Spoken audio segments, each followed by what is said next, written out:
الحمد لله رب العالمين نحمده ونستعينه ونؤمن به ونتوكل عليه ونعوذ بالله من شرور أنفسنا ومن سيئات أعمالنا من يهده الله فلا مضل له ومن يضلل فلن تجد له وليا مرشدا اللهم صل على محمد وعلى آل محمد كما صليت على إبراهيم وعلى آل إبراهيم إنك حميد مجيد اللهم بارك على محمد وعلى آل محمد كما باركت على إبراهيم وعلى آل إبراهيم إنك حميد مجيد أما بعد فإن خير الحديث كتاب الله وخير الهدي هدي محمد صلى الله عليه وسلم وشر الأمور محدثاتها وكل محدثة بدعة وكل بدعة ضلالة وكل ضلالة في النار يا أيها الذين آمنوا اتقوا الله حق تقاته ولا تموتن إلا وأنتم مسلمون സ്നേഹമുള്ള സത്യവിശ്വാസികളെ വിശ്വാസിനികളെ ലോകരക്ഷിതാവും പ്രപഞ്ചങ്ങളുടെ പരിപാലകനുമായ അല്ലാഹുവിന്റെ ആജ്ഞകളും നിർദ്ദേശങ്ങളും ജീവിതത്തിന്റെ എല്ലാ മേഖലകളിലും പാലിക്കണമെന്ന് ഉണർത്തുകയാണ്, ഓർമ്മപ്പെടുത്തുകയാണ്. റഹ്മാനായ റബ്ബ് നമ്മുടെ ഈ കൂടിച്ചേരൽ ഉഖറവിയായ ലോകത്തേറെ നന്മകൾ ലഭിക്കുന്ന അമലുകളിൽ ഉൾപ്പെടുത്തി അനുഗ്രഹിക്കുമാറാകട്ടെ. പ്രിയപ്പെട്ട സത്യവിശ്വാസികളെ, മുഹറം മാസത്തിലേക്ക് നമ്മൾ പ്രവേശിച്ചിരിക്കുകയാണ്. ഇന്ന് മുഹറം 3 ഇൻഷാ അല്ലാഹ്. അടുത്ത വ്യാഴവും വെള്ളിയുമായിരിക്കും ഇൻഷാ അല്ലാഹ് മുഹറം 9ഉം 10ഉം ഉണ്ടായിരിക്കുക. നമ്മളെ സംബന്ധിച്ചിടത്തോളം ഒരു പുതുവർഷത്തിലേക്കാണ് നമ്മൾ എത്തി നിൽക്കുന്നത്. ആ പുതുവർഷത്തിലെ ആദ്യത്തെ മാസത്തിലാണ് നമ്മൾ എത്തിയിട്ടുള്ളത്. നമുക്കറിയാം, അല്ലാഹു സുബ്ഹാനഹു തആല ചില വ്യക്തികൾക്ക് പ്രാധാന്യം കൊടുത്തിട്ടുണ്ട്. ഉദാഹരണമായി മനുഷ്യന്മാരുടെ കൂട്ടത്തിൽ പ്രവാചകന്മാരെ അല്ലാഹു പ്രത്യേകമായി തെരഞ്ഞെടുത്തു. ആ പ്രവാചകന്മാരിൽ നിന്ന് തന്നെ ഉലുൽ അസ്മുകളായിട്ടുള്ള പ്രവാചകന്മാരെ അല്ലാഹു പ്രത്യേകമായിട്ട് തെരഞ്ഞെടുത്തു. അതേപോലെ തന്നെ അല്ലാഹു സഹാബത്തിൽ പ്രവാചകനെ മുഹമ്മദ് മുസ്തഫ സല്ലല്ലാഹു അലൈഹി വസല്ലമയെ പിന്തുടരാനുള്ള ഭാഗ്യം നൽകിയ വ്യക്തിത്വങ്ങളാണ് സ്വഹാബത്ത്. അവരുടെ പേര് കേൾക്കുമ്പോൾ നമ്മൾ റളിയല്ലാഹു അൻഹും അല്ലാഹു അവരെ തൃപ്തിപ്പെടട്ടെ എന്ന് പ്രാർത്ഥിക്കാറുണ്ട്. ആ സഹാബികളുടെ കൂട്ടത്തിൽ തന്നെ അശറത്തുൽ മുബശ്ശിരീൻ, അങ്ങനെ പറഞ്ഞാൽ 10 ആളുകൾ, അവർ മുബശ്ശിരീങ്ങളാണ്. മുബശ്ശിരീങ്ങൾ എന്ന് പറഞ്ഞാൽ ജീവിതകാലത്ത് തന്നെ അള്ളാഹുവിന്റെ പ്രവാചകൻ സല്ലല്ലാഹു അലൈഹി വസല്ലമയുടെ തിരുനാവിനാൽ ഇവർ സ്വർഗത്തിലാണ്. അബൂബക്കറും ഫിൽ ജന്ന, ഉമറും ഫിൽ ജന്ന, ഉസ്മാനും ഫിൽ ജന്ന എന്നിങ്ങനെ അള്ളാഹുവിന്റെ റസൂൽ സല്ലല്ലാഹു അലൈഹി വസല്ലമ പേരെടുത്തു അവരെ കുറിച്ച് പറഞ്ഞു. അപ്പൊ അങ്ങനെയുള്ള വ്യക്തികൾക്ക് ശ്രേഷ്ഠതയുണ്ട്. അതേപോലെ തന്നെ പ്രദേശങ്ങളെ കുറിച്ച് എടുത്ത് പരിശോധിക്കുമ്പോൾ മക്ക പോലെ, അതേപോലെ തന്നെ മദീന പോലെ, അതേപോലെ തന്നെ ബൈത്തുൽ മുഖദ്ദസ് പോലെ, നമുക്കറിയാം നാടുകളിൽ വെച്ച് അള്ളാഹുവിന് ഏറ്റവും ഇഷ്ടമുള്ള സ്ഥലം എന്ന് പറയുന്നത് മസാജിദുഹ, അതിലെ പള്ളികളാണ്. അപ്പൊ എല്ലാ സ്ഥലങ്ങളും ഒരുപോലെയല്ല. ചില പ്രത്യേകമായ സ്ഥലങ്ങൾക്ക് അള്ളാഹു പ്രത്യേകത കൽപ്പിച്ചു. അതേപോലെ തന്നെ പകലുകളുടെ കൂട്ടത്തിൽ അള്ളാഹു സുബ്ഹാനഹു തആല ചില ദിവസങ്ങൾക്ക് പ്രത്യേകത കൊടുത്തു. വെള്ളിയാഴ്ച, ഇന്ന് നമ്മൾ ഒരുമിച്ച് കൂടിയ ജുമുഅ പോലെ. അതേപോലെ തന്നെ ചില രാത്രികൾക്ക് പ്രത്യേകത കൊടുത്തു, ലൈലത്തുൽ ഖദ്ർ പോലെയുള്ള രാത്രികൾക്ക്. അതുകൊണ്ട് പ്രിയപ്പെട്ടവരെ, ഇതൊക്കെ എന്തിനാണ് പ്രത്യേകമായിട്ട് വെച്ചിട്ടുള്ളത്? അല്ലാഹു സുബ്ഹാനഹു തആലയിലേക്ക് കൂടുതൽ കൂടുതൽ സാമീപ്യങ്ങൾ സിദ്ധിക്കാൻ, ധർമ്മനിഷ്ഠ പാലിക്കാൻ അല്ലാഹു സുബ്ഹാനഹു തആല വെച്ചിട്ടുള്ള സംവിധാനങ്ങളാണ്. ഇനി നോക്കൂ, നമ്മളെ സംബന്ധിച്ചിടത്തോളം മാസങ്ങളെ കുറിച്ചാണല്ലോ നമ്മൾ പറയുന്നത്. അല്ലാഹു സുബ്ഹാനഹു തആല പറഞ്ഞു അർബഅത്തുൽ ഹുറും, അതില് 4 പവിത്രമാണ്. സലാസത്തുൻ മുതവാലിയാത്തുൻ, 3 തുടർച്ചയായിട്ട് വരുന്നതാണ്. നിങ്ങൾ ആലോചിച്ച് നോക്കൂ, ഹിജറ വർഷം എടുത്ത് പരിശോധിക്കുമ്പോൾ 1448 നമ്മൾ പ്രവേശിച്ചിട്ടുള്ളത്. 1447 വർഷം അവസാനിച്ചതും ഒരു പരിശുദ്ധമായ മാസത്തിലാണ്. സലാത്തുൻ മുതവാലിയാത്തുൻ, അതായത് ദുൽഖഅദ്, ദുൽഹിജ്ജ്, മുഹറം. അപ്പൊ അവസാനിച്ചതും പവിത്രമായ മാസത്തിലാണ്. അറബ് കലണ്ടർ തുടങ്ങുന്നതും പവിത്രമായ മാസത്തിലാണ്. അതേതാണ് മാസം? നമ്മൾ ഇന്ന് നിലകൊള്ളുന്ന മുഹറം മാസമാണ്. ഇവിടെ നമ്മൾ പ്രത്യേകമായിട്ട് ശ്രദ്ധിക്കേണ്ടുന്ന ഒരു കാര്യം, നോമ്പുള്ള മുഴുവൻ, ഒരു മാസത്തിന്റെ മുഴുവനും നോമ്പുള്ള റമളാനിനെ ഇതിന്റെ തുടക്കമായിട്ട് അവർ എണ്ണിയില്ല. മാത്രമല്ല, പ്രവാചകൻ സല്ലല്ലാഹു അലൈഹി വസല്ലമ ജനിച്ചു എന്ന് പറയപ്പെടുന്ന റബീഉൽ അവൽ മാസവും ഇതിന് തെരഞ്ഞെടുത്തില്ല. അവർ തെരഞ്ഞെടുത്തിട്ടുള്ളത് മുഹറം മാസത്തെയാണ്. ആ മുഹറമിനെ സംബന്ധിച്ചിടത്തോളം അതിന്റെ പ്രത്യേകതകളെ കുറിച്ച് കഴിഞ്ഞ ഖുതുബയിൽ നമ്മൾ ഒരു ഭാഗം നമ്മൾ പറഞ്ഞു. പ്രവാചകന്മാർക്ക് സഹായം കിട്ടിയതാണ്. നൂഹ് നബി അലൈഹിസ്സലാമയെ പോലെ, മൂസാ നബി അലൈഹിസ്സലാമയെ പോലെയുള്ള പ്രവാചകന്മാർക്ക് അള്ളാഹുവിന്റെ അടുക്കൽ നിന്നുള്ള സഹായം ലഭ്യമായിട്ടുള്ള മാസമാണ് മുഹറം എന്ന് പറയുന്നത്. നമുക്കറിയാം, പ്രവാചകൻ സല്ലല്ലാഹു അലൈഹി വസല്ലമ മദീനത്തേക്ക് ചെന്ന സമയത്ത് അവിടുത്തെ ജൂതരായ വ്യക്തികൾ നോമ്പെടുക്കാറുണ്ട്. ആ നോമ്പെടുക്കുന്ന ദിവസത്തെ കുറിച്ച് ചോദിക്കുമ്പോൾ എന്താണ് ഇന്നത്തെ ദിവസത്തിന്റെ പ്രത്യേകത? അപ്പോൾ ജൂതന്മാരായ ആളുകൾ മുഹമ്മദ് നബി കരീം സല്ലല്ലാഹു അലൈഹി വസല്ലമയോട് മറുപടി പറഞ്ഞു കൊടുക്കുകയാണ്, ഇന്ന് മുഹറം 10 അഥവാ ഞങ്ങളുടെ പ്രവാചകനായ മൂസാ നബിയെ ഫിറഔനിൽ നിന്ന് രക്ഷപ്പെടുത്തിയ ദിവസമാണ് എന്ന് ജൂതന്മാരായ ആളുകൾ അവർ നോമ്പെടുത്തതിന്റെ ഫളായിലായിട്ട് പ്രവാചകൻ സല്ലല്ലാഹു അലൈഹി വസല്ലമയോട് മറുപടി പറഞ്ഞപ്പോൾ ഹബീബുനാ റസൂലുള്ളാഹി സല്ലല്ലാഹു അലൈഹി വസല്ലമ തിരിച്ച് ജവാബ് പറഞ്ഞു. എന്താ ജവാബ് എന്നറിയുമോ? നിങ്ങളും നോമ്പെടുക്കുക സഹാബികളെ, മൂസയോട് ഏറ്റവും അടുത്തവർ നമ്മളാണ് എന്ന് പറഞ്ഞുകൊണ്ട് സ്വയം നോമ്പെടുക്കുകയും സ്വഹാബത്തിനോട് നോമ്പെടുക്കാൻ വേണ്ടി കൽപ്പിക്കുകയും ചെയ്തു എന്നുള്ളത് നമ്മൾ പ്രത്യേകമായിട്ട് മനസ്സിലാക്കണം.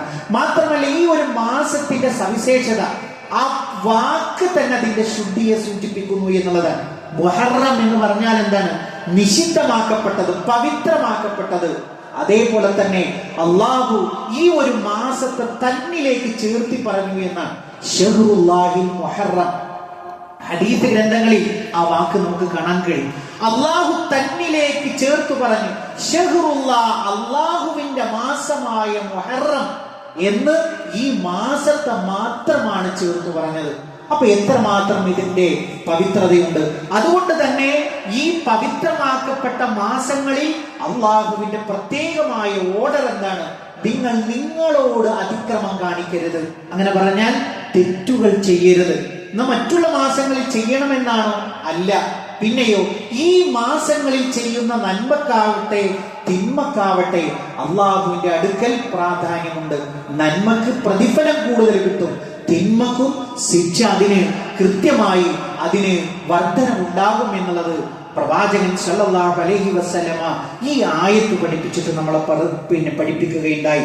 മറ്റൊരു കാര്യം എന്ന് പറയുന്നത്, ധാരാളക്കണക്കിന് സമയം, ഒരു മാസം മുഴുവനായിട്ട് നോമ്പെടുത്തത് റമളാനിൽ മാത്രമാണ്. എന്നാൽ റമളാൻ കഴിഞ്ഞ് പിന്നീട് കൂടുതൽ സമയം, മുഴുവനായിട്ടല്ലെങ്കിൽ പോലും ധാരാളം ദിവസം നോമ്പെടുത്തത് ഈ മുഹറം മാസത്തിലാണ്. അപ്പൊ ഈ മുഹറമിനെ സംബന്ധിച്ചിടത്തോളം അള്ളാഹുവിന്റെ റസൂൽ സല്ലല്ലാഹു അലൈഹി വസല്ലമയോട് ചോദിക്കുന്ന ഒരു ചോദ്യമുണ്ട്. അയ്യു സിയാമി അഫ്ളു ബഅദ റമളാൻ, റമളാനിന് ശേഷം ഏറ്റവും അഫ്ളലായ നോമ്പ് ഏതാണെന്ന് ചോദിക്കുമ്പോൾ അള്ളാഹുവിന്റെ റസൂൽ സല്ലല്ലാഹു അലൈഹി വസല്ലമയുടെ മറുപടി ഇതാണ്. ഏത്? ശഹ്റുല്ലാഹിൽ മുഹറം, അള്ളാഹുവിന്റെ മാസമായ മുഹറമിൽ എടുക്കുന്ന നോമ്പിനാണ് പ്രത്യേകതയുള്ളത് എന്നുള്ളത് പ്രവാചകൻ വിശദീകരിച്ചതായിട്ട് കാണാൻ കഴിയും. മാത്രമല്ല, പ്രവാചകൻ 9-ന്റെയും 10-ന്റെയും അന്ന് 10-ന് നോമ്പെടുക്കാൻ കൽപ്പിച്ചു. എന്നിട്ട് പ്രവാചകൻ ഒരു പ്രവചനം നടത്തി, അടുത്ത വർഷം ഞാൻ ജീവിച്ചിരിക്കുന്നുണ്ടെങ്കിൽ 9-ന് ഞാൻ നോമ്പെടുക്കും. പക്ഷേ അടുത്ത വർഷം പ്രവാചകൻ വഫാത്താവുകയാണ് ഉണ്ടായത്. അപ്പൊ പ്രവാചകൻ നോമ്പെടുത്തില്ല. അപ്പൊ അത് മനസ്സിലാക്കിക്കൊണ്ട് തന്നെ പണ്ഡിതന്മാരായ ആളുകൾ പറഞ്ഞു മുഹറമിലെ 9-ന്റെയും 10-ന്റെയും അന്നുള്ള നോമ്പ് അത് പ്രത്യേകം സുന്നത്താണ് എന്നുള്ളത് നമ്മളോട് പഠിപ്പിച്ചതായിട്ട് കാണാൻ കഴിയും. എന്നാൽ പ്രിയപ്പെട്ടവർ, ഇനി പറയാൻ പോകുന്ന കാര്യം വളരെ പ്രാധാന്യത്തോടു കൂടി നമ്മൾ ശ്രദ്ധിക്കണം. നമ്മൾ ഈ ഒരു പറയുന്ന മുഹറം മാസത്തെ കുറിച്ചുള്ള നമ്മുടെ ഉമ്മത്തിന്റെ കാഴ്ചപ്പാട് എന്താണ്? അതായത് 1448 വർഷത്തിൽ ജീവിച്ചു കൊണ്ടിരിക്കുന്ന മുസ്ലിം ഉമ്മത്ത് ഈ ഒരു മുഹറം മാസത്തെ എങ്ങനെ കാണുന്നു എന്നുള്ളതാണ്. പ്രിയപ്പെട്ടവരെ, നമ്മളെ സംബന്ധിച്ചിടത്തോളം ഏറ്റവും ഖേദകരമാണ് ഉമ്മത്തിന്റെ അവസ്ഥ. ഇങ്ങനെ പവിത്രമായി കണ്ടതിനെ നഹ്സായിട്ടാണ് കാണുന്നത്. നിങ്ങൾ ആലോചിച്ച് നോക്കൂ, ഒരാഴ്ച മുമ്പ് വരെ, അതായത് കഴിഞ്ഞ ഞായറാഴ്ച വരെ തിരക്കോട് തിരക്കാണ്. നാടുനീളെ കല്യാണങ്ങളാണ്. ഞായറാഴ്ചയും ശനിയാഴ്ചയും അങ്ങനെയുള്ള എവിടെയാണോ ഒഴിവ് കിട്ടുന്നത് ആ സമയങ്ങളിലൊക്കെ കല്യാണങ്ങളാണ്. കാര്യം എന്താണ്? ഇനി 2 ദിവസം കഴിഞ്ഞാൽ മുഹറമിലേക്കാണ് നമ്മൾ പ്രവേശിക്കുന്നത്. മുഹറം എന്ന് പറഞ്ഞാൽ നഹ്സാണ് പോലും. എന്താ നഹ്സ് എന്ന് പറഞ്ഞാൽ? ദുശകുനമാണ്. ദുശകുനം എന്ന് പറഞ്ഞാൽ ഒരു കാര്യങ്ങൾ, മംഗളകരമായ കാര്യങ്ങൾ നടത്താൻ പാടില്ലാത്ത ദിവസം എന്ന് ഈ ഉമ്മത്ത് വിശ്വസിച്ചിരിക്കുന്നു. പോയി നമ്മൾ നോക്കണം. നേരത്തെ നമ്മൾ വിശദീകരിച്ചത് എന്താണ്? പ്രവാചകൻ സല്ലല്ലാഹു അലൈഹി വസല്ലമയുടെ അധ്യാപനങ്ങളാണ്. ആ അധ്യാപനങ്ങളിലൊക്കെ പറഞ്ഞത് എന്താണ്? ഏറ്റവും അഫ്ളലായ മംഗളകരമായ കാര്യങ്ങൾക്ക് ഫളീലത്തുള്ള ശ്രേഷ്ഠതയുള്ള മാസമാണ് മുഹറം എന്ന് പറയുന്നത്. ഇനിയോ ഈ ഉമ്മത്ത് വിശ്വസിച്ചിരിക്കുന്നത് മുഹറമിൽ നടത്താം, പക്ഷെ ആദ്യത്തെ 1 മുതൽ 10 വരെയുള്ള ആ ഒരു ദിവസം ഒഴിവാക്കണം. അതിന് പിന്നിലുള്ള ഒരു അബദ്ധജടിലമായ ഒരു വിശ്വാസമുണ്ട്. അതായത് അലി റളിയല്ലാഹു അൻഹുവിന്റെ ഒരു മകൻ ഹസൻ, ഹുസൈൻ എന്നിവരാണല്ലോ അലി റളിയല്ലാഹു അൻഹുവിന്റെ മക്കളായിട്ട് റളിയല്ലാഹു അൻഹു. അവരിൽ ഒരാളെ കർബലയിൽ വെച്ച് മുഹറം 10 അന്ന് ക്രൂരമായി കൊല ചെയ്യപ്പെട്ടു. അപ്പൊ ആ കൊലയുമായിട്ട് എന്താ ബന്ധമുള്ളത്? കൊലയും ഇസ്ലാമും തമ്മിൽ എന്താ ബന്ധമുള്ളത്? അതിന്റെ തൊട്ടു മുമ്പ്, അഥവാ പ്രവാചകൻ സല്ലല്ലാഹു അലൈഹി വസല്ലമ ഈ ദീൻ അതിൽ സ്വർഗത്തിലേക്ക് അടുപ്പിക്കുന്നതും നരകത്തിൽ നിന്ന് അകറ്റുന്നതുമായ എല്ലാ കാര്യങ്ങളും പഠിപ്പിച്ച് താക്കോല് കൊണ്ടാണ് പ്രവാചകൻ സല്ലല്ലാഹു അലൈഹി വസല്ലം വഫാത്തായത്. പിന്നീട് ഇതിനു ശേഷം വരുന്ന ആളുകളുടെ മരണമോ ജനനമോ ഈ ദീനുമായി യാതൊരു ബന്ധവുമില്ല. അത് ബന്ധമില്ല എന്ന് പറയാനുള്ള കാര്യം എന്താണ്? അതിന്റെ ആധികാരികമായ രേഖയുമായിട്ട് അല്ലെങ്കിൽ ആധികാരികവുമായിട്ടുള്ള അവകാശവുമായിട്ട് ആര് വഫാത്തായി പോയി? ഹബീബുന റസൂലുള്ളാഹി സ്വല്ലല്ലാഹു അലൈഹി വസല്ലമ വഫാത്തായി പോയി. ആ പ്രവാചകന് ശേഷം പിന്നെ ഒരു മുത്തഖിയില്ല. സ്വർഗരാജ്യത്തേക്ക് ആദ്യമായി പ്രവേശിക്കുന്ന വ്യക്തിയാണ് ഹബീബുന റസൂലുള്ളാഹി സ്വല്ലല്ലാഹു അലൈഹി വസല്ലം. ആ പ്രവാചകൻ പഠിപ്പിക്കാത്ത ഒരു മാർഗവുമായിട്ട് നമുക്ക് സ്വർഗത്തിലേക്ക് ചെല്ലാൻ കഴിയില്ല. അതേപോലെ തന്നെ അത് കൃത്യമായി നമ്മളെ പഠിപ്പിക്കുകയുണ്ടായി. അതുകൊണ്ട് പ്രിയപ്പെട്ടവരെ, അതിനുശേഷം വരുന്ന ഒരു വഫാത്തിന് ഈ ദീനുമായി ശകുനമുണ്ടാക്കാൻ എങ്ങനെ കഴിയും? നിങ്ങൾ ആലോചിച്ച് നോക്കൂ പ്രിയപ്പെട്ടവരെ, ഈ ഒരു ദീനിൽ നഴ്സുണ്ടോ? അള്ളാഹു പടച്ചു എല്ലാ ദിവസങ്ങളും ഒരേപോലെ. ആ ദിവസങ്ങളിൽ ചിലതിന് അള്ളാഹു ശ്രേഷ്ഠത നൽകിയെന്ന് മാത്രം. അതിനർത്ഥം ബാക്കിയുള്ളത് മോശമാണ് എന്നാണോ? നേരത്തെ നമ്മൾ പറഞ്ഞു, മാസങ്ങളെ പടച്ചു, അതിൽ 4 ഹുറും പവിത്രമായത്. ദിവസങ്ങളെ പടച്ചു, അതിൽ ജുമാ ദിവസം പോലെയുള്ള പ്രത്യേകമായ ദിവസങ്ങൾ, അതേപോലെ തന്നെ ചില പ്രത്യേകമായ സ്ഥലങ്ങൾ. അതിൽ ചെല്ലുന്ന ആരാധനകൾക്ക് പ്രത്യേകതയുണ്ട്, കൂടുതൽ പുണ്യമാണ് ഓഫർ ചെയ്യുന്നത്. അതല്ലാതെ ഒരു അന്ധവിശ്വാസം അതുമായിട്ട് പഠിപ്പിക്കപ്പെട്ടിട്ടില്ല. നിങ്ങൾ ആലോചിച്ച് നോക്കൂ, എന്തെല്ലാം അന്ധവിശ്വാസങ്ങളിലൂടെയാണ് ഈ ഒരു ഉമ്മത്ത് കടന്നു പോകുന്നത്. ജനനം മുതൽ മരണം വരെ നീണ്ടു നിൽക്കുന്നു അന്ധവിശ്വാസങ്ങൾ. നിങ്ങൾ ആലോചിച്ച് നോക്കൂ, അല്ലാഹു സുബ്ഹാനഹു തആല സൗഭാഗ്യമാണ് നമ്മുടെ ജീവിതത്തിലേക്ക് നൽകുന്നത് നമ്മുടെ കുട്ടികൾ. കുട്ടികളുടെ വാല്യൂ അറിയണമെങ്കിൽ, വില അറിയണമെങ്കിൽ അതില്ലാത്ത ആളുകളോട് ചോദിക്കണം എന്താണ് മക്കളുടെ ആ ഒരു പ്രാധാന്യമെന്ന്. അവർ പറയും മക്കളാണ് ജീവിതത്തിലെ സൗഭാഗ്യം. എന്നാൽ അവിടെ മുതൽ, ജനനം മുതൽ അന്ധവിശ്വാസം അരങ്ങേറുകയാണ്. ഒരു കുട്ടിയെ കിട്ടിയത് മുതൽ അവിടെ കുട്ടിയെ നിങ്ങൾ കാണാം, ചെറിയ മക്കളെയൊക്കെ നമ്മൾ എടുക്കുന്ന സമയത്ത്, അല്ലെങ്കിൽ ഒരു കുട്ടി പറന്നു എന്നറിയുമ്പോൾ നമ്മുടെ ബന്ധു വീടുകളിലേക്ക് ചെല്ലുമ്പോൾ കറുത്ത വള ധരിപ്പിക്കുന്നു, കറുത്ത കുപ്പായം ധരിക്കുന്നു, കറുത്ത ചരട് കെട്ടിക്കൊടുക്കുന്നു. അപ്പൊ അതിന്റെ കാരണം എന്താണ് എന്ന് ചോദിക്കുമ്പോൾ ആളുകൾ പറയാറുള്ളത് ദോഷമില്ലാതാക്കാൻ വേണ്ടിയിട്ടാണ്. ഒരു ഹൈന്ദവനായ വ്യക്തിയല്ല ഈ പറയുന്നത്, മുസ്ലിം ഉമ്മത്തിൽപ്പെട്ട ഉമ്മയും ഉപ്പയും പറയണം കണ്ണേർ ബാധിക്കാതിരിക്കാൻ വേണ്ടിയിട്ടാണ്. ആരാണ് പഠിപ്പിച്ചത്? കറുപ്പ് കളറിന്. ആ കറുപ്പ് എന്ന് പറയുന്ന ഒരു കളറിനെ കണ്ണേറിനെ തടുക്കാൻ കഴിയും. ദോഷത്തെ തടുക്കാൻ കറുത്ത കളറിന് കഴിയുമെന്ന് ആരാണ് പഠിപ്പിച്ചത് എന്ന് നമ്മൾ ചോദിക്കുമ്പോൾ നമ്മൾ പഠിച്ചൊരു കിതാബിലോ നമ്മൾ മദ്രസയിൽ ചൊല്ലി പഠിച്ചപ്പോഴോ അങ്ങനെ ഒരു കാര്യം നമുക്ക് കാണാൻ കഴിയില്ല. നിങ്ങൾ ആലോചിച്ച് നോക്കൂ പ്രിയപ്പെട്ടവരെ, ഈ 9 മാസം അല്ലാഹു സുബ്ഹാനഹു തആല ഈ ഉമ്മയുടെ വയറ്റിൽ ആരാണ് ഈ കുഞ്ഞിനെ കാത്തത്? അവിടെയല്ലേ ഏറ്റവും കൂടുതൽ ദോഷബാധയുള്ളത്. ഒരു മൾട്ടി സ്പെഷ്യാലിറ്റി ഹോസ്പിറ്റൽ ഇല്ല, ഒരു യന്ത്ര സംവിധാനവും ഇല്ല. എന്നാലോ മേജറായ എല്ലാ പ്രവർത്തനങ്ങളും ഈ കുട്ടിക്ക് ജീവൻ വരുന്നു, അവയവങ്ങൾ വളരുന്നു, മിടിപ്പ് തുടങ്ങുന്നു. എന്തെല്ലാം സങ്കീർണമായ പ്രക്രിയയാണ് ഉമ്മയുടെ ഗർഭപാത്രത്തിൽ നടക്കുന്നത്. അതിന് പ്രത്യേകമായ അറയൊരുക്കി, ആ അറക്കുള്ളിൽ വേറൊരു അറയൊരുക്കി, അതിനുള്ളിൽ വേറൊരു അറയൊരുക്കി, അതിനൊക്കെ ശക്തമായ കവചങ്ങൾ ഒരുക്കി, അതിൽ ആ കുട്ടിക്കുള്ള ദ്രാവകം ഒരുക്കി. എന്തെല്ലാം വലിയ സങ്കീർണമായ സംവിധാനങ്ങൾ. അവിടെ ആരാധന കാത്തത്? അല്ലാഹു അല്ലേ കാത്തത്. ആ കാവൽ അവിടെ കിട്ടിയെങ്കിൽ ശേഷം മരണം വരെയുള്ള കാവലും ആരോടാണ് നമ്മൾ ചോദിക്കേണ്ടത്? അള്ളാഹുവിനോടല്ലേ പ്രിയപ്പെട്ടവരെ. ഈ ഉമ്മത്ത് പിഴച്ചു പോകുന്ന ഒരവസ്ഥയെ കുറിച്ച് നിങ്ങളെ ബോധിപ്പിക്കാൻ വേണ്ടിയിട്ടാണ് ഈ കാര്യം പറഞ്ഞത്. നിങ്ങൾ ആലോചിച്ച് നോക്കൂ, ഒരു ഉമ്മ ഒരു കുട്ടിയെ കിട്ടിയപ്പോ ദുആ ചെയ്തത് വിശുദ്ധ ഖുർആനിൽ നമുക്ക് കാണാൻ കഴിയും. നമുക്കറിയാം, മറിയം ബീവിയാണ്. ആ മറിയം ബീവി പ്രാർത്ഥിക്കുന്ന മറിയം ബീവിയുടെ ഉമ്മ പ്രാർത്ഥിക്കുന്ന ഒരു പ്രാർത്ഥനയുണ്ട്. മറിയം ബീവിയെ കിട്ടുക, ആ കിട്ടുന്ന സമയത്ത് അതായത് മറിയമിനെ ബൈത്തുൽ മുഖദ്ദസിന്റെ കുട്ടി, വയറ്റിലുള്ള കുട്ടി എന്താവട്ടെ, അതിന് ബൈത്തുൽ മുഖദ്ദസിന്റെ പരിപാലനത്തിലേക്ക് മറിയം ബീവിയുടെ ഉമ്മ നേർച്ചയാക്കി. പിറന്നു വീണപ്പോ ഇതെന്താണ്? ഇത് പെൺകുഞ്ഞാണ്. അപ്പൊ ആ മാതാവ് പ്രാർത്ഥിക്കുകയാണ്. ഫലമ്മാ വളഅതുഹ, അവൾ പ്രസവിച്ചപ്പോ കാലത്ത് അവൾ ഇങ്ങനെ പറഞ്ഞു, റബ്ബി ഇന്നി വളഅതുഹ ഉൻസ, അല്ലാഹുവേ ഞാനൊരു പെണ്ണിനെയാണല്ലോ പ്രസവിച്ചത്. വല്ലാഹു അഅലമു ബിമാ വളഅ, അല്ലാഹുക്ക് നല്ലപോലെ അറിയാം, അല്ലാഹുക്ക് എന്താണ് പ്രസവിച്ചത് എന്ന് നല്ലപോലെ അറിയാം. വലൈസ ദക്കറു കൽ ഉൻസ, ആൺ ഒരിക്കലും പെണ്ണിനെ പോലെയല്ലല്ലോ. വഇന്നി സമ്മൈതുഹാ മറിയം, അല്ലാഹ് ഞാൻ ഇവൾക്ക് മറിയം എന്ന് പേരിടുന്നു. നിങ്ങൾ ആലോചിച്ച് നോക്കണം, ഒരു മാതാവിന്റെയും പിതാവിന്റെയും കുഞ്ഞ് ജനിക്കുമ്പോഴുണ്ടാകുന്ന അദബ് എന്താണ് എന്നാണ് ആയത്തിലൂടെ പഠിപ്പിക്കുന്നത്. അല്ലാഹ് മറിയം എന്ന് പേരിടും, കുട്ടിക്ക് നല്ല പേരിടണം. എന്നിട്ട് ദുആ ചെയ്യുകയാണ് മഹദി, വഇന്നി ഉഈദുഹാ ബിക വദുരിയതഹാ മിനശ്ശൈത്താനിർ റജീം, അല്ലാഹുവേ ശപിക്കപ്പെട്ട എറിഞ്ഞാട്ടപ്പെട്ട പിശാചിൽ നിന്ന് ഇവൾക്കും ഇവരുടെ സന്താനങ്ങൾക്കും നീ കാവലൊരുക്കണേ അല്ലാഹ് എന്ന് ആ മഹദിയുടെ പ്രാർത്ഥന നമുക്ക് ഖുർആനിൽ കാണാൻ കഴിയും. ഇതല്ലേ ഒരു ഉമ്മയും ഉപ്പയും ചെയ്യേണ്ടത്? എന്തെല്ലാം അബദ്ധങ്ങളാണ് ചെയ്തു കൂട്ടുന്നത്. കളറുകളിൽ വിശ്വസിക്കുന്നു, ആ കളർ കൊണ്ടത് തടയിടാൻ കഴിയും. കൺമഷിയിൽ വിശ്വസിക്കുന്നു, പൊട്ടുകുത്തലിൽ വിശ്വസിക്കുന്നു, അല്ലേ? അത് സ്ഥാനം മാറുന്നു, കവിളിലാണ് കുത്തുന്നത്. അപ്പൊ പറയണത് അതുകൊണ്ട് എല്ലാ ദോഷങ്ങളും തടുക്കാൻ കഴിയും എന്നുള്ളതാണ്. പ്രിയപ്പെട്ടവരെ, അവിടെ കൊണ്ട് തീർന്നില്ല. ഒരു കുഞ്ഞിനെ കിട്ടിയാൽ നന്ദി കാണിക്കുകയല്ലേ വേണ്ടത്, നന്ദികേടല്ലല്ലോ കാണിക്കേണ്ടത്. അവിടെ തീർന്നില്ല. നിങ്ങൾ ആലോചിച്ചു നോക്കൂ, അന്ധവിശ്വാസങ്ങൾ പരന്നു പോവുകയാണ്. ഒരു പുതിയ വീട് വെക്കുമ്പോ ഒരു മുസ്ലിമായ മുഅ്മിനായ വ്യക്തി എന്താ ചിന്തിക്കേണ്ടത്? ഒരു നല്ലൊരു സ്ഥലം വീട് വെക്കാനുള്ള ഒരു നല്ലൊരു സ്ഥലം ആവണം. പിന്നെയോ ഹലാലായ മുതലാവണം, അതുകൊണ്ടാവണം അത് വാങ്ങേണ്ടത്. പിന്നെയോ അത് ഒരാളെ തട്ടിപ്പറിച്ചതോ അതല്ലെങ്കിൽ മറ്റൊരാളുടെ വേർപ്പ് കലർന്നതോ ആവരുത്. ഇതല്ലേ ഒരു മുഅ്മിൻ ശ്രദ്ധിക്കുക. എന്നാൽ ഇന്ന് അഭിനവ മുസ്ലിങ്ങളെ സംബന്ധിച്ചിടത്തോളം അവർ ചിന്തിക്കുന്നത് എന്താണ്? ആ സ്ഥലത്തിൽ വല്ല ദോഷമുണ്ടോ എന്നുള്ളതാണ്.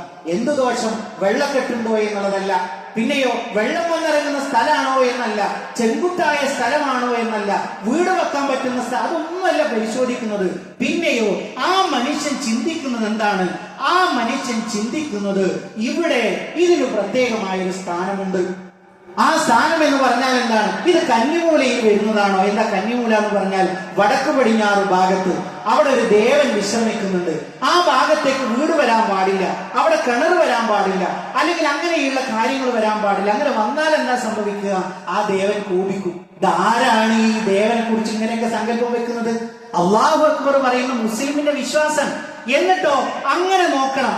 ആ നോക്കുക മാത്രമല്ല പ്രിയപ്പെട്ടവരെ, അവിടെ നമ്മളെ സംബന്ധിച്ചിടത്തോളം നമ്മൾ ആലോചിക്കണം, അങ്ങനെ ഈ ദോഷങ്ങളൊന്നും ഇല്ലാതിരിക്കാൻ വേണ്ടിയിട്ട് എവിടുന്നോ അയാൾ ഇഷ്ടപ്പെടുന്ന ഒരു ഉസ്താദിനെ കൊണ്ടുവരുന്നു.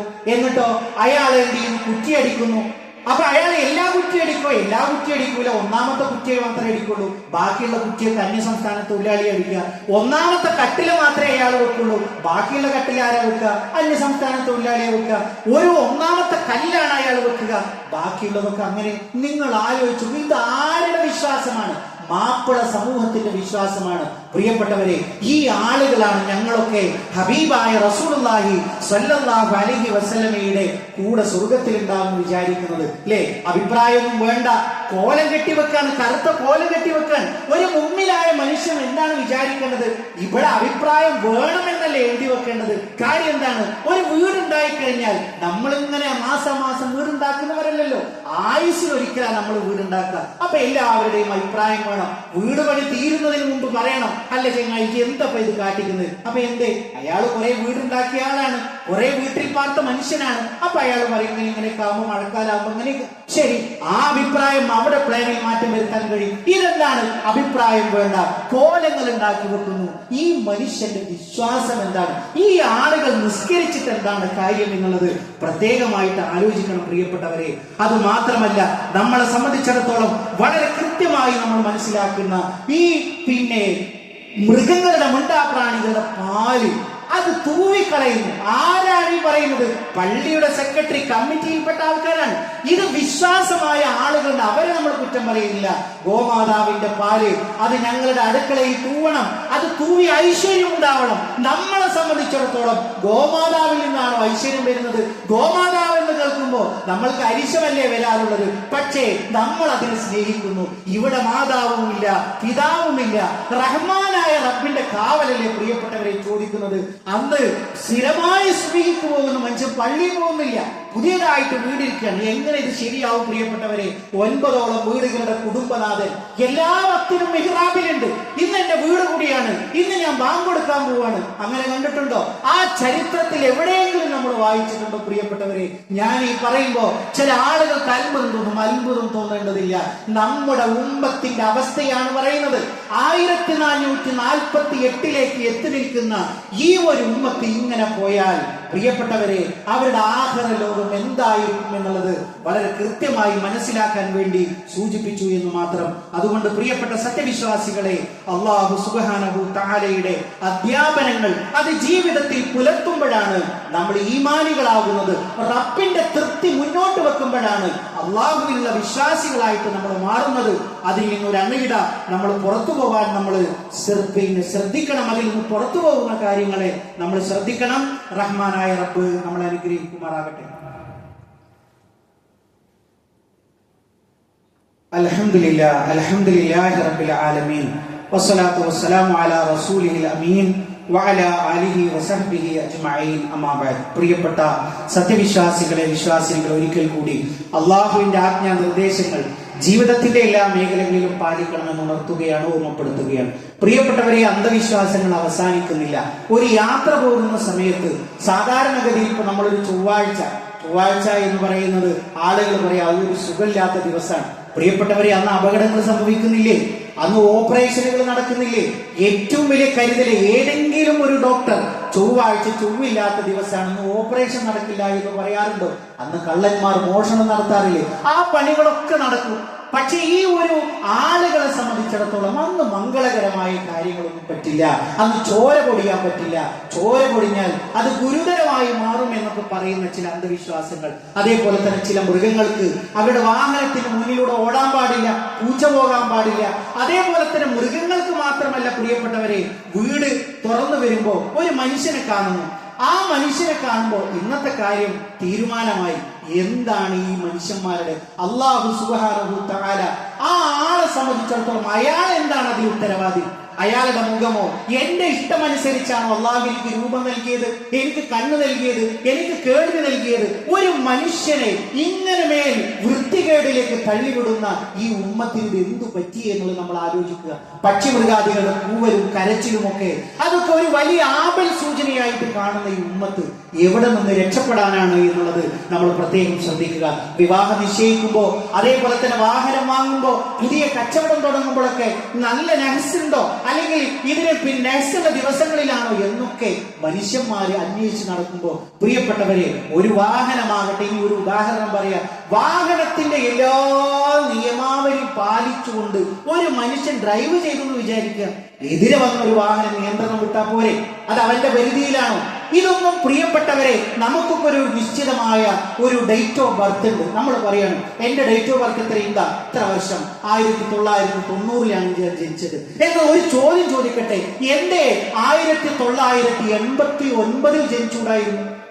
അങ്ങനെ ചോദിച്ചാൽ നമ്മൾ എന്താ പറയാ പ്രിയപ്പെട്ടവരെ? ആ ഒരു മറുപടിയേ ഉള്ളൂ. എന്താ മറുപടി? ഇതൊന്നും നമ്മുടെ കയ്യിലല്ല, ഇതൊക്കെ ഒരാൾ പുറത്തു നിന്ന് നിയന്ത്രിക്കുന്നതാണ്. പിന്നെ ഇതിലൊക്കെ എന്താണ് അർത്ഥമുള്ളത്? ആ റബ്ബ് പറഞ്ഞുവോ ഇത് നക്സാണെന്ന് പറഞ്ഞു, അത് എവിടെയും പരതിയിട്ട് ഈ ദീനിൽ ഒരു നക്സിന്റെ, ഒരു ദുഷ്യഗണത്തിന്റെ ഒരു ലാഞ്ചനയും നമുക്ക് എവിടെ കാണാൻ കഴിയില്ല.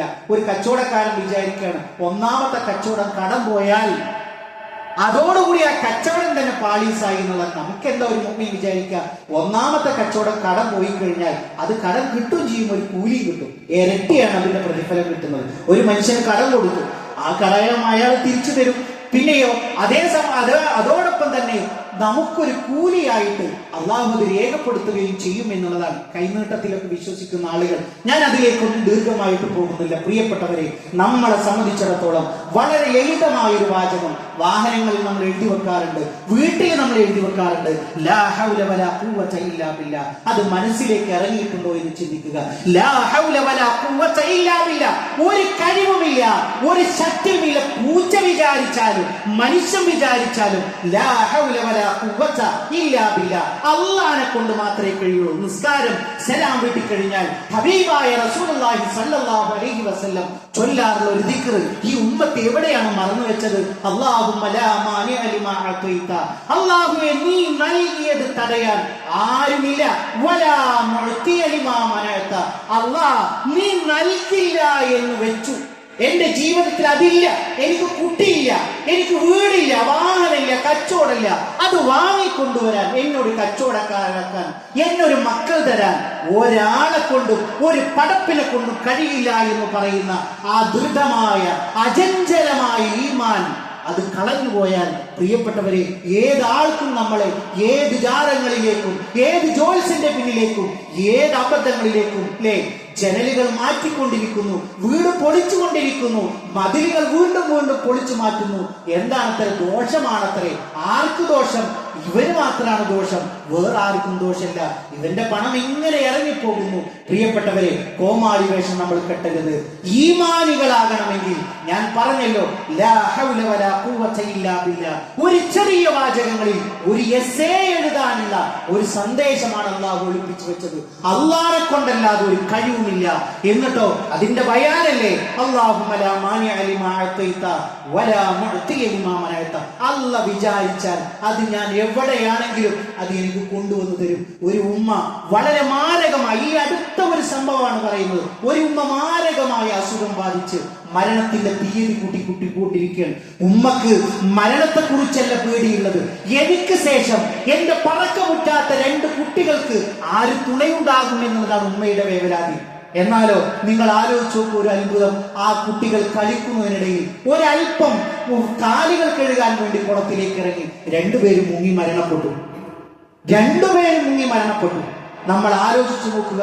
സങ്കടത്തോടു കൂടി ഉമ്മയെ വിസിറ്റ് ചെയ്യുമ്പോൾ ഉമ്മ പറയണം, അള്ളാഹുവിന്റെ ഒരു കരുതൽ, എന്റെ ജീവിതം ആയുസ് കുറിക്കപ്പെട്ടതാണ്, ഈ രോഗത്തിൽ നിന്ന് രക്ഷയില്ല, ഇതിന് ആയുസ് കുറിക്കപ്പെട്ടത്. പക്ഷെ എനിക്ക് ശേഷം എന്റെ മക്കൾ അനാഥരാകരുതേ എന്ന റബ്ബിന്റെ ഒരു കരുതൽ. നമ്മൾ ആലോചിച്ചോ പ്രിയപ്പെട്ടവർ, ഇതൊന്നും നമ്മുടെ പക്കലല്ല. നമുക്ക് അല്ലാഹുവിനറിയാം നമ്മുടെ ജീവിതത്തിൽ എന്താണ് ഖൈറ് അത് നടപ്പിലാക്കുക തന്നെ ചെയ്യും, എന്താണ് ശർറ് അത് തട്ടിമാറ്റുക തന്നെ ചെയ്യും. അതിനുള്ള യോഗ്യത നമുക്കുണ്ടാവണമെന്ന് മാത്രം. അതിനെന്താ വേണ്ടത്? റബ്ബ് എന്തു പറഞ്ഞുവോ അത് മാത്രം ചെയ്യുക. റബ്ബ് എന്തു പറഞ്ഞില്ലേ അതിനെ നിരാകരിക്കാൻ നമ്മൾ ഒപ്പം നിൽക്കാൻ നമ്മൾ ശ്രദ്ധിക്കുക. നാടിനൊപ്പമല്ല, നാട്ടുകാരുടെ ഒപ്പമല്ല, ദീനിനൊപ്പം സഞ്ചരിക്കാൻ നമ്മൾ ശ്രദ്ധിക്കുക.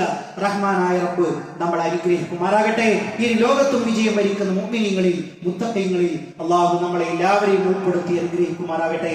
ഇതേപോലെ അവന്റെ ജന്നാത്തുൽ ഫിർദൗസിൽ ഒരുമിച്ചിരിക്കാനുള്ള ഭാഗ്യം നൽകിയ അല്ലാഹു നമ്മളെ ഓരോരുത്തരെയും അനുഗ്രഹിക്കുമാറാകട്ടെ. റഹ്മാനായ റബ്ബേ, ഞങ്ങളുടെ കൂട്ടത്തിൽ രോഗങ്ങളെ കൊണ്ട്, വേദനകളെ കൊണ്ട് കഷ്ടപ്പെടുന്ന ഒട്ടനവധി ആളുകളുണ്ട്. അല്ലാഹുവേ, എല്ലാവർക്കും മാനസികവും ശാരീരികവുമായ ശിഫ നീ പ്രദാനം ചെയ്യണമേ റഹ്മാനേ. അല്ലാഹുവേ ഞങ്ങളുടെ കുടുംബ ജീവിതത്തിൽ സന്തോഷത്തെ നീ പ്രദാനം ചെയ്യണമേ റഹ്മാനെ. അല്ലാഹുവേ സ്വാലിഹായ മക്കളെ ഞങ്ങൾക്ക് നീ പ്രദാനം ചെയ്യണമേ റഹ്മാനെ. അല്ലാഹുവേ ഞങ്ങളുടെ ഇണകളിൽ കൺകുളിർമയെ നീ പ്രദാനം ചെയ്യണമേ റഹ്മാനെ. അല്ലാഹുവേ ഞങ്ങളുടെ മാതാപിതാക്കൾക്ക് നീ പുറത്തു കൊടുക്കണമേ റഹ്മാനെ. അല്ലാഹുമ്മ ഗ്ഫിർ ലിൽ മുഅ്മിനീന വൽ മുഅ്മിനാത്ത് വൽ മുസ്ലിമീന വൽ മുസ്ലിമാത്ത് അൽഅഹ്യാഇ മിൻഹും വൽ അംവാത്ത് ഇന്നക മുജീബു ദഅവാതി യാ ഖാദിയൽ ഹജാത്ത്. അല്ലാഹുമ്മ അജിർനാ മിനൻ നാർ അല്ലാഹുമ്മ അജിർനാ മിനൻ നാർ.